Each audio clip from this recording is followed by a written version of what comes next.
E aí, pessoal, mais informações sobre o Grêmio neste sábado, com novidades sobre Douglas Costa, com queda de braço, com retorno e também com uma reunião envolvendo um outro nome. César Cidade Dias, falando de Grêmio aqui no YouTube, papo de gremista para gremista. Sem antes, no primeiro comentário você tem o passo a passo de um trabalho home office que pode lhe dar mais de R$4.000 de renda extra com investimento de R$67. Não perca esta oportunidade, está aqui nos links, tanto na descrição como no primeiro comentário. Gente, vamos lá, vamos atualizar algumas coisas, algumas situações também que ficaram pendentes, porque a gente acabou muito empolgado com o jogo, com a vitória, com os meninos. Nós vamos falar muito sobre isso, como que os meninos estão entrando internamente. O primeiro assunto que eu coloco aqui é a tal queda de braço.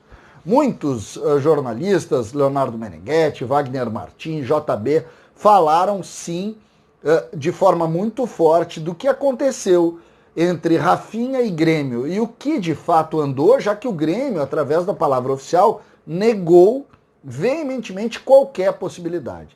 E há pouco, em uma mensagem que eu recebi de um vice-presidente, ele me confirmou mais ou menos o caminho.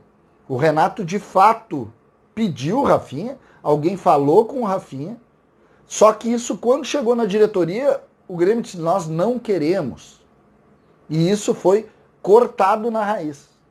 Essa é a informação. Então, de fato, essas notícias de queda de braço, elas se confirmam.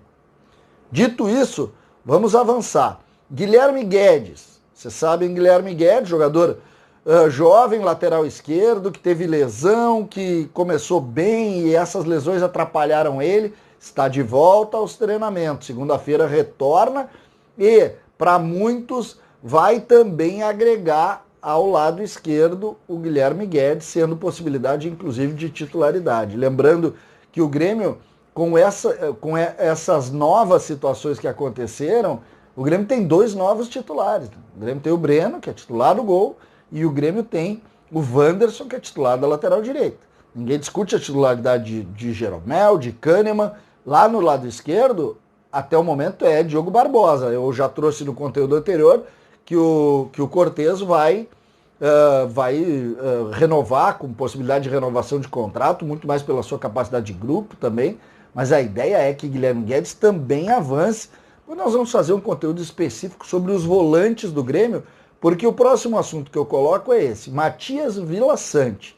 Segundo muitos jornalistas, eu li Diogo Rossi falando sobre isso, e li vários pontos, sobretudo nas redes sociais, mas também vinculados, o Lúcio Silveira, jornalistas que têm informações muito boas, que o Grêmio ontem se reuniu com representantes do Villaçante, que é um jogador volante paraguaio, que joga como terceiro, como segundo, para muitos pode ser primeiro homem, eu não acredito muito. E aí, em cima disso, o Grêmio estaria promovendo ou pensando em fazer uma proposta. Lembrando que o volante principal que o Grêmio queria era Rafael Carioca. A equipe do Tigres não permitiu a proposta. Eu ainda acredito que o Tigres possa mudar, porque o Rafael Carioca segue pressionando lá, mas o Grêmio, em princípio, está fora do negócio. O Grêmio espera por Jailson também fez proposta, não proposta, mas espera uma definição, e tanto Rafael Carioca como Jailson são nomes confirmados pelo presidente do Grêmio, Romildo Bolzan. Os dois nomes foram confirmados. O nome do Villaçante, o Grêmio não confirma. E isso é importante que a gente diga aqui, porque eu perguntei do Rafael Carioca e do Jailson, e obtive a confirmação, que de fato o Rafael Carioca fez duas propostas e o Jailson, o Grêmio espera algumas definições para avançar, porque ele está na China, é outro esquema, ele está na verdade em Porto Alegre, mas lá tem as questões sanitárias, tem vontade de retornar, e também foi confirmado que o Grêmio está de olho sim, e é uma possibilidade, um negócio de ocasião. Com relação ao Villaçante, então é um nome forte, mas é um nome que não sai exatamente de dentro do Grêmio. Ele vai de fora para dentro, mais uma vez, assim como foi a questão do Rafinha, que também não nasce de dentro.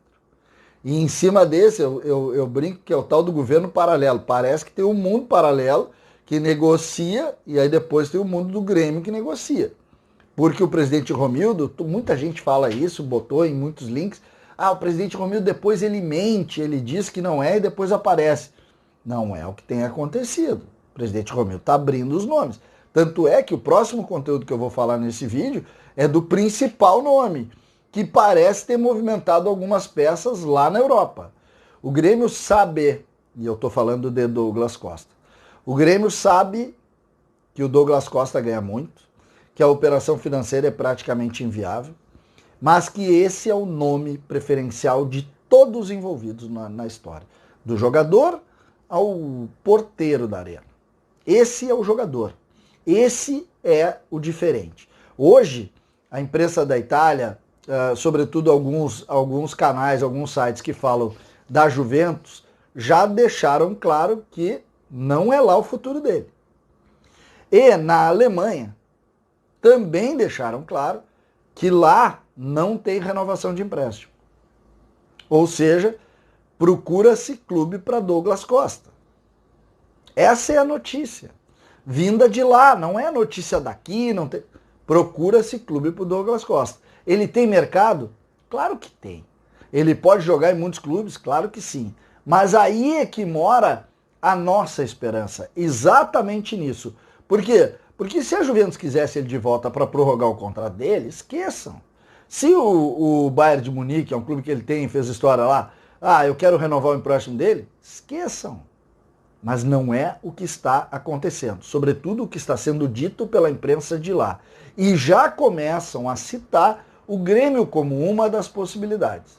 E isso não invalida e não diminui em nada o que a gente tem feito aqui com relação aos projetos do Grêmio. Porque tanto o Rafael Carioca, como o Jailson, como o Douglas Costa, são jogadores formados aqui, que ganharam a vida, que fizeram histórias lindas, mas são formados aqui. Num momento onde o Grêmio revela Breno, revela Wanderson, revela Gui Azevedo, revela Ricardinho, começou a mostrar também o Pedro Lucas e vai começando a transformar a sua história também dentro do que o torcedor queria. Vamos ver os meninos jogar, a nossa estrutura é muito boa e a gente tem conseguido isso. Então, dentro dessa realidade, o que a gente tem para dizer é o seguinte: agora começam a surgir notícias que não são daqui, indicando que o futuro de Douglas Costa não é lá. Se ele não é lá, a gente está habilitado a receber aqui. Me parece que essa é a grande questão e a grande situação. Olha, é preciso que a gente fique atento, eu vou ficar atento, estou lendo tudo e todos, para tentar descobrir e montar esse quebra-cabeça. Porque neste caso aí, ele é muito complexo. Mas eu não sei onde é que tiraram que a gente não pode sonhar. Eu posso sonhar. E eu vou seguir sonhando. Quando disserem que não pode mais, eu largo de mão. A questão envolvendo o que o Grêmio e como o Grêmio comunicou, todas essas questões me fazem crer que é assim que funciona. É assim que funciona. Eu não vou criticar o presidente do Grêmio por isso. Pelo contrário, eu acho que o presidente do Grêmio tem todo o direito de chegar e dar a real para o torcedor. Tem até o dever. Olha, gente, nós vamos fazer isso dessa maneira, esse é um sonho, é muito caro, não vamos pensar nisso, mas se conseguir, ótimo. Esse aqui eu fiz proposta, esse aqui eu estou esperando a definição lá da China, e aí nós vamos construindo. Com relação aos jogadores que não vêm também, Roger Guedes não vem, Alex Teixeira não vem, o Rafinha não vem, e a gente vai construindo isso. Lembrando que neste sábado é um dia muito especial, porque a gente viu claramente a geração que está aí, está mostrando. Eu sempre faço a comparação com 2017, quando o Grêmio lançou o Jean-Pierre, quando o Grêmio lançou o Matheus Henrique, quando o Grêmio lançou o PP, naquele início onde a transição recebeu o Campeonato Gaúcho e perdeu todos os jogos. Esses estão ganhando todos os jogos. Então essa comparação a gente precisa fazer. Nós estamos vivendo um momento diferente, com uma geração que aparentemente é diferente também, e o Grêmio vai sair fortalecido desta maneira. Eu gosto de transparência e acho que é isso que o presidente do Grêmio está fazendo e a gente precisa aplaudir. César Cidade Dias falando de Grêmio aqui no YouTube.